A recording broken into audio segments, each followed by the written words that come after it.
Hello students, इस video में हम कहानी भाग का पाठ नर्स करेंगे।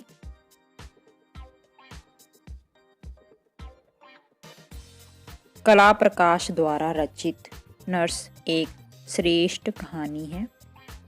यह कहानी एक नर्स के सेवा भाव और ममता को रोगी के हितों में प्रस्तुत करती है। इसमें बाल मनोविज्ञान की तरह भी संकेत किया गया है। तो हम देखते हैं इस कहानी में क्या है। महेश 6 वर्ष का छोटा बच्चा था। उसका ऑपरेशन हुआ था, इसलिए वह अस्पताल में भर्ती था। अस्पताल में मरीज से मिलने का समय 6 बजे तक का था, लेकिन महेश की माँ सरस्वती समय पूरा हो जाने पर भी महेश की जिद के कारण वहाँ रुकी हुई थी। वह चाहकर भी जा नहीं पा रही थी। महेश अपनी माँ को अपने पास रोकना चाहता था। सरस्वती वार्ड में इधर उधर देखने लगी। सभी बच्चे महेश को ताक रहे थे। सरस्वती की याद आया कि कुछ देर पहले 9 नंबर बेड वाले ने उसे बताया था कि ऑपरेशन के बाद महेश माँ माँ करके रो रहा था। तब सरस्वती उस 9 नंबर बेड वाले बालक को महेश के पास छोड़कर जल्दी से अस्पताल के गेट के पास आ गई।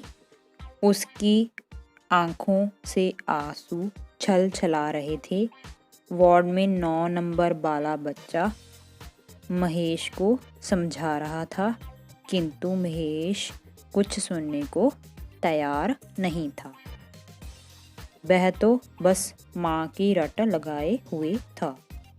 कुछ देर बाद वह बच्चा वापस अपने बेड पर चला गया।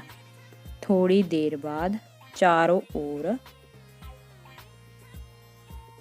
खामोशी छा गई। इस खामोशी में भी महेश की मम्मी मम्मी की हिचकी गूंज रही थी।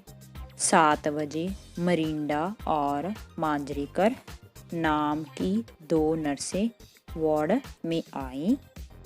वे दोनों आपस में बातें कर रही थी, मरीजों को दवाई खिला रही थी, उनका बिस्तर ठीक कर रही थी। 4 नंबर बेड पर पहुंचकर मरिंडा बच्चे से बोली कि उसका बिस्तर खिड़की के पास है और उसे बाहर का दृश्य देखना चाहिए, न कि चादर में मुंह छिपाकर रोना चाहिए। मरिंडा में बच्चों के प्रति अत्यंत लगाव और प्यार था। वह मांजरेकर से बच्चों के पास समय बिताने और बातें करने को कहती है, लेकिन मांजरेकर यह कहकर टाल देती है कि सांस लेने तक की फुर्सत तो है नहीं, बातें कब करेंगे। दोनों नर्सों के जाने के बाद फिर से वार्ड में खामोशी छा गई। सभी के बेड एक जैसे थे। उनकी चादर तथा कंबल भी एक ही रंग के थे। बेड के साइड में एक कबर्ड भी था। उसे साइड टेबल की तरह काम में लिया जाता था। 8 बजे नर्स सुजान वार्ड में आई। उसे देखकर सभी बच्चों के चेहरों पर मुस्कान छा गई। 9 नंबर बेड का बच्चा तो उसके स्वागत में उठकर बैठ गया। वह बच्चों को दवाई पिलाने लगी, उनका बुखार चेक करने लगी। अंत में वह महेश के पास पहुंची, उससे प्यार से बात करने लगी। उसने उसको बताया कि उसका भी एक छोटा बेटा है जिसका नाम महेश है, किंतु वह अभी छोटा है, केवल 3 महीने का है। वह उसे बहुत परेशान करता है। सुसान महेश को बातें बताती हुई सूप और दवाई पिला रही थी। अपने ममतब से उसने महेश को चुप करा दिया, उसे दवाई भी पिला दी। महेश से रहा न गया और वह सुसान के बेटे के बारे में और जानने को उत्सुक होने लगा। उसने पूछा, वह और क्या करता है?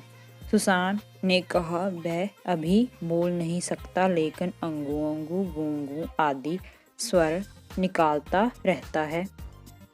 सुसान बबलू के समान मुंह फुलाकर आवाजें निकालकर महेश को दिखाने लगी।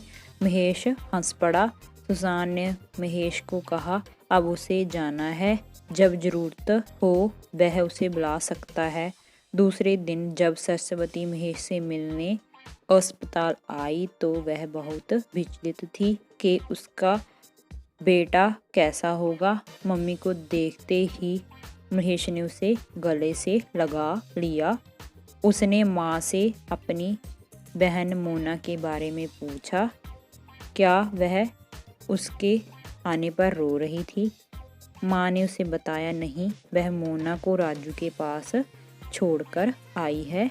तब महेश ने माँ को बताया कि सिस्टर सुसान का बेटा उसके आने पर बहुत रोता है, वह बहुत शैतान है। माँ के दिल पर सुसान का नाम छप गया। उसने महेश को बड़ा प्यार और दुलार जो दिया था। बाद में जब माँ को सुसान से पता लगा कि वह तो अभी अविवाहित थी और उसने महेश को सहज बनाने के लिए झूठ ही अपने विवाह की बात कही थी, तो माँ उसके स्वभाव और बाल मनोविज्ञान की समझ पर मुग्ध हो उठी थी। सो स्टूडेंट्स, ये था नस कहानी का सार। उम्मीद है कि आप सबको समझाया होगा।